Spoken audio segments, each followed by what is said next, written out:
So hi, in today's session we will understand projectile motion. ठीक है।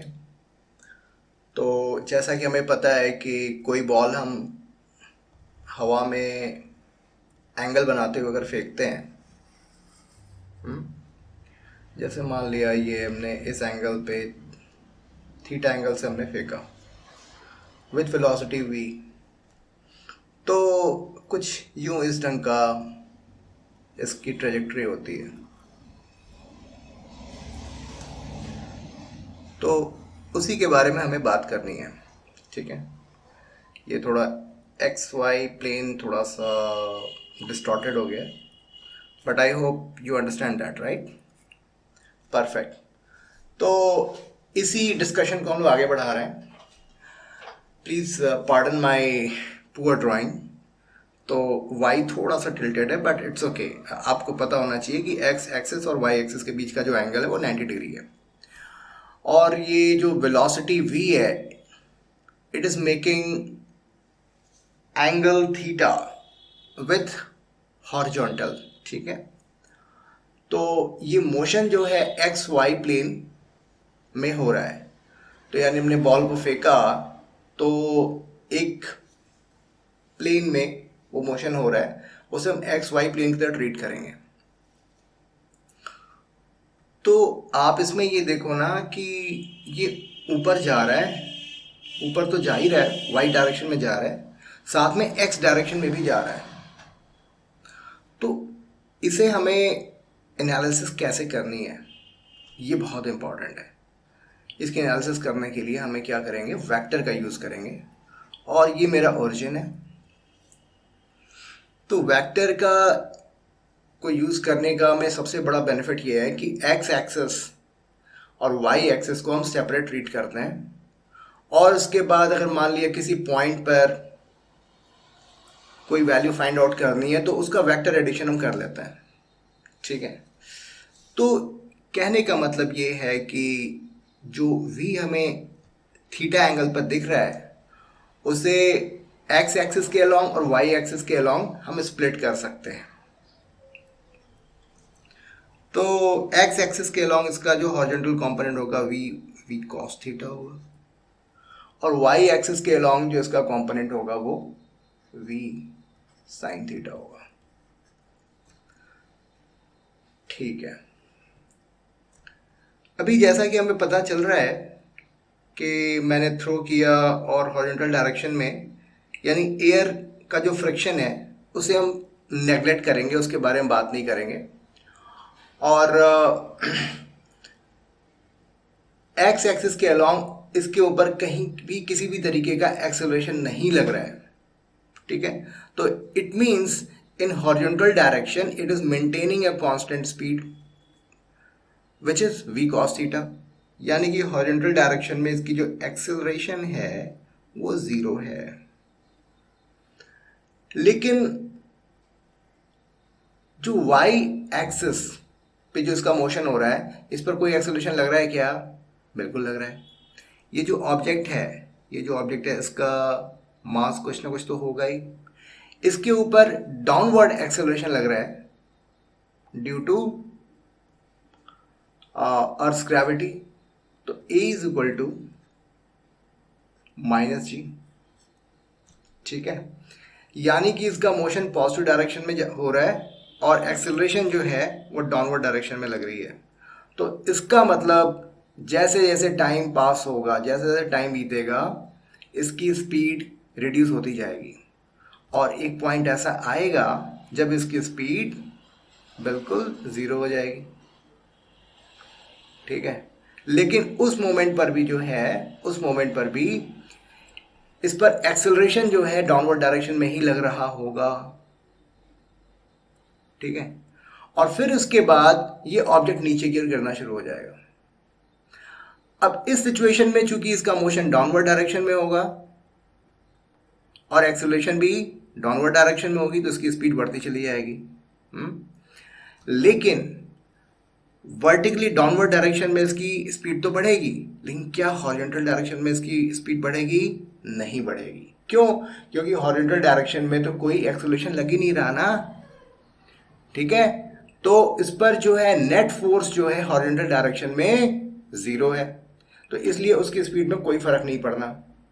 लेकिन vertical direction में जो उसकी स्पीड है उसमें चेंजेस आएंगे, क्योंकि उसके ऊपर जब while moving in the upward direction retardation हो रहा है, और while moving in the downward direction there is an acceleration. इतनी सारी बातें हमने समझ ली। तो बारी बारी से हम लोग हॉरिजॉन्टल और वर्टिकल इन दोनों सिचुएशंस को सेपरेटली ट्रीट करेंगे, और we will try to find the different measures, जैसे कि टाइम ऑफ फ्लाइट, या फिर हॉरिजॉन्टल रेंज, या फिर equation of projectile motion, right. ये सारी चीज़ें हम लोग करने की कोशिश करेंगे। तो लेट्स प्रोसीड नाउ।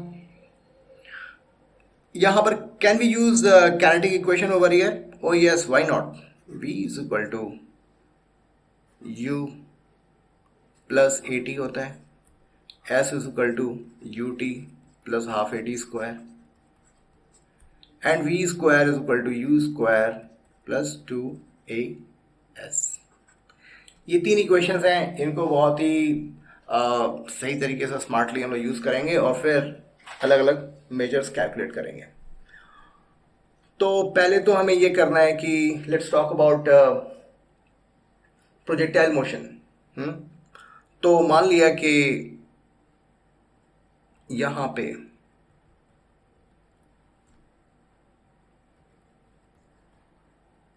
इसका कोऑर्डिनेट x एंड y है। तो हॉरिजॉन्टल डायरेक्शन में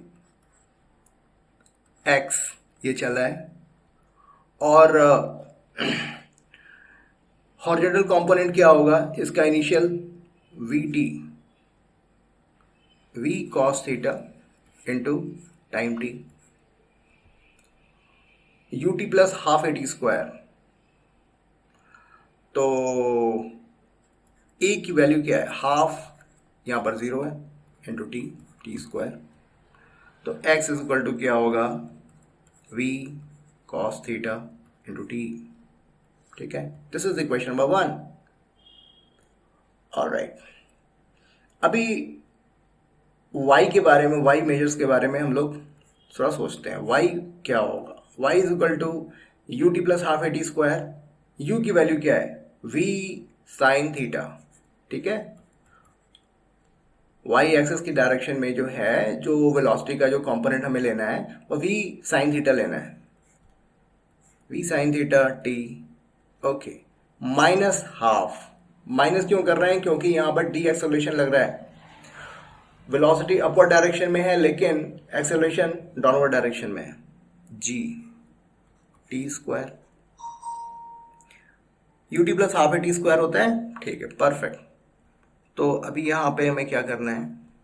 y is equal to v sine theta, and t की जगह पर क्या हम ऐसा लिख सकते हैं? x upon v cos theta, ऐसा लिख सकते हैं, minus half g x square x upon v cos theta का होल स्क्वायर, ऐसा लिख सकते हैं। t के जगह पे हमने x upon v cos theta रखा। तो now we have a very nice equation. यहाँ पर v कैंसिल हो गया, x tan थीटा minus half g x square v square cos square theta. ठीक है, तो ये हमारा प्रोजेक्टाइल मोशन का इक्वेशन आया, इक्वेशन ऑफ प्रोजेक्टाइल मोशन।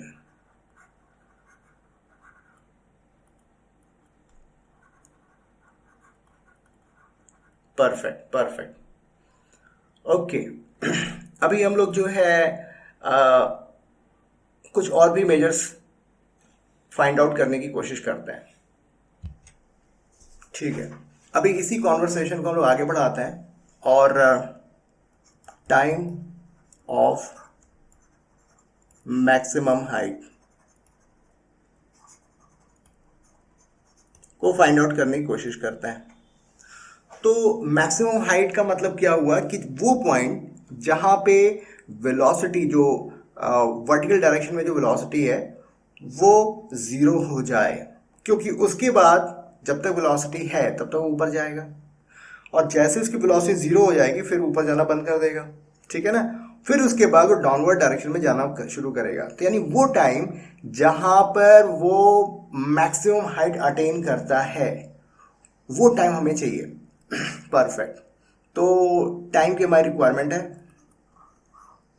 और तो ये ऐसा करते हैं कि वर्टिकल डायरेक्शन में तो v is equal to u plus a t होता है। तो फाइनल वेलोसिटी जो यहाँ पर जीरो हो जाएगी ये y डायरेक्शन में, और जो y डायरेक्शन में जो इसका कंपोनेंट है वो ये है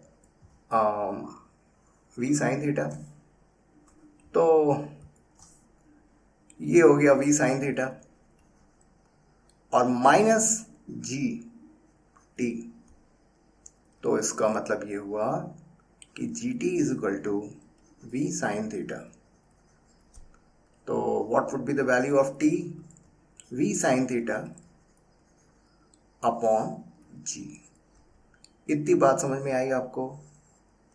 काफ़ी आसान था, सिंपल। हमने इक्वेशन में वैल्यूज पुट करी एंड दिस वे हमने ये फाइंड आउट किया कि t is equal to v sine theta upon g के बाद ये जो ऑब्जेक्ट है, जो बॉल है, वो मैक्सिमम हाइट पे पहुंच जाएगी। ओके, फिर वहां से वो डाउनवर्ड डायरेक्शन में आनी शुरू होगी, ठीक है ना। तो उसमें कितना टाइम लगेगा? ये तो मेरी इक्वेशन नंबर 1 हो गया।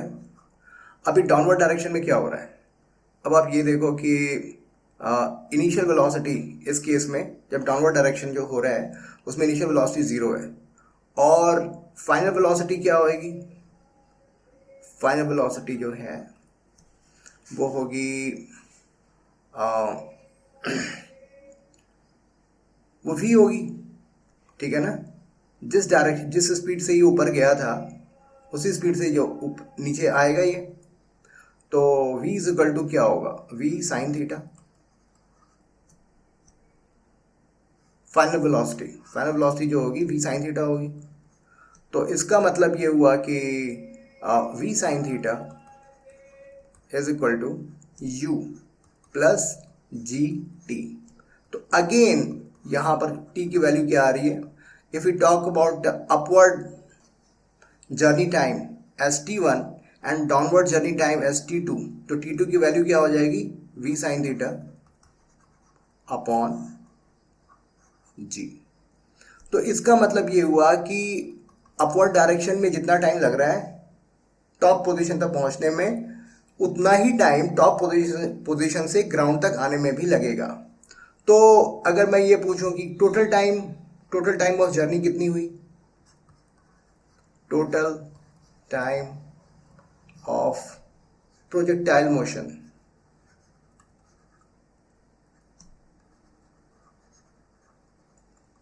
ये हो गया twice of v sine theta upon g. इतनी बात समझ में आई? आई होप आपको समझ में आई होगी, कोई प्रॉब्लम नहीं होनी चाहिए, ठीक है। अभी हम लोग जो है कुछ और बातें भी करेंगे। तो ठीक है, अभी तक हमने जो भी बातें करी उसमें हमने प्रोजेक्टाइल मोशन का इक्वेशन फाइंड आउट कर लिया है, और टाइम ऑफ जर्नी जो है अपवर्ड डायरेक्शन में टाइम ऑफ जर्नी और टोटल टाइम ऑफ जर्नी जो है वो हमने फाइंड आउट कर लिया है। अभी हमें let us talk about maximum height guys. ये जो हाइट हमारी है ना, यहाँ से यहाँ तक की, इस हाइट के बारे में हम लोग बात करने वाले हैं। तो ठीक है, आराम से हो जाएगा, कोई प्रॉब्लम नहीं है। एस या फिर एस के केस में, अच्छा एस की वैल्यू क्या होती है? You t plus half a t square. ये कैनेमेटिक इक्वेशन हम लोग क्लास 9 में पढ़ चुके हैं, और इसे अगर नहीं याद है ना तो फिर तो आपको माफ़ी नहीं दी जा सकती। तो h is equal to u t, u क्या है? V nought sine theta t, और a की वैल्यू क्या है? Minus g, minus half g t square. तो एच की वैल्यू जो है वी नॉट साइन थीटा, और टी के जगह पर हमें क्या लिखना है, v nought sine theta upon g. ये क्या चीज़ है, ये हमने जो लास्ट डेरिवेशन है, जो टाइम ऑफ जर्नी है, उसको हमने फाइंड आउट कर लिया है। Minus half g v not square sine square theta upon g square. तो v not square sine square theta upon g minus v not square sine square theta upon 2g। ठीक है, तो v not square h v not square sine square theta upon g को हमने common लिया, तो क्या आ रहा, 1 माइनस 1/2। तो हैंस एच की वैल्यू कितनी आई, v not square sine square theta upon 2g। ये वैल्यू आई। इतनी बात समझ में आई आपको? ठीक है, ये एक बहुत ही इम्पोर्टेंट रिजल्ट हमें मिला, और इसे मैं यहाँ पर भी लिख देता हूँ, v not square sine square theta upon 2g। Okay, तो हमने जो मैक्सिमम हाइट है वो हमने मेजर कर लिया। अब गाइज लास्ट चीज़ जो हमें फाइंड आउट करनी है, जो इसकी हॉरिजॉन्टल रेंज हमें फाइंड आउट करनी है कि अपने इनिशियल पॉइंट से वो कितनी डिस्टेंस पर जा करके ये हॉरिजॉन्टली ये फिर से ग्राउंड को टच करता है, यानी कि इसको हम कहेंगे रेंज। इसकी कैलकुलेशन अब हमें करनी है। ठीक है, ठीक है, तो थोड़ा सा हमने क्लीन कर दिया है पेज को, और वर्टिकल हाइट हमने फाइंड आउट कर ली। अभी हमें हॉरिजॉन्टल रेंज फाइंड आउट करना है। तो अभी हमारी लाइफ हॉरिजॉन्टल डायरेक्शन में काफ़ी इजी है, क्योंकि हॉरिजॉन्टल साइड में कोई भी इसके ऊपर फोर्स नहीं लग रहा, क्योंकि एक्सेलरेशन जो है इन हॉरिजॉन्टल डायरेक्शन बिल्कुल ज़ीरो है। तो यहाँ पर ए की वैल्यू तो ज़ीरो है, और वी एक्स की वैल्यू क्या है, वी कॉस थीटा। और इस पॉइंट तक पहुँचने में टाइम कितना लग रहा है, तो आप देखो, यहाँ से मैं थोड़ा सा हाईलाइट करना चाहता हूँ। यहाँ से ये जो पॉइंट है, इस पॉइंट तक पहुँचने में जितना टाइम लगा, उतना ही टाइम, यानी कि हाईएस्ट पॉइंट तक पहुंचने में जितना टाइम लगा, उतना ही टाइम उसको ज़मीन तक पहुंचने में भी लग रहा है, यानी कि टाइम ऑफ फ्लाइट। तो टाइम ऑफ फ्लाइट जो है t twice of v nought sine theta upon g हो गया। तो रेंज की वैल्यू क्या होगी, वेलोसिटी इंटू टाइम टी, है ना, कोई बड़ी बात नहीं है। V cos theta twice of v nought sine theta upon g. कोई प्रॉब्लम है? कोई प्रॉब्लम नहीं है। तो वी नॉट, ये वी नॉट कर दो, कोई दिक्कत नहीं है, या फिर वी भी कर दो, क्या प्रॉब्लम है। एक्चुअली मैंने हर जगह वी नॉट लिया है ना, हाँ ठीक है, तो ये मेरा वी नॉट हो गया। तो v not square 2 times sine theta cos theta upon g. तो रेंज क्या आई, v not square sine 2 theta upon g. तो इस तरीके से हमने क्वेश्चन नंबर 1, 2, 3, 4, 5, ये 5 इक्वेशंस से हमने 5 इंपॉर्टेंट मेजर्स डिराइव किए, उनको समझा और पूरे प्रोजेक्टाइल मोशन को समझने की कोशिश की। तो आई होप ये सारी चीज़ें आपको समझ में आई होंगी। काफ़ी कंसेप्चुअल हैं, एग्ज़ाम में तो मतलब आने ही आने हैं क्वेश्चंस, तो आप इसको बिल्कुल डिनाई नहीं कर सकते। प्रोजेक्टाइल मोशन के क्वेश्चंस आते ही हैं, दे आर वेरी इंपॉर्टेंट और आसान भी है। अगर आप ध्यान से देखो ज़्यादा कुछ है नहीं इसमें।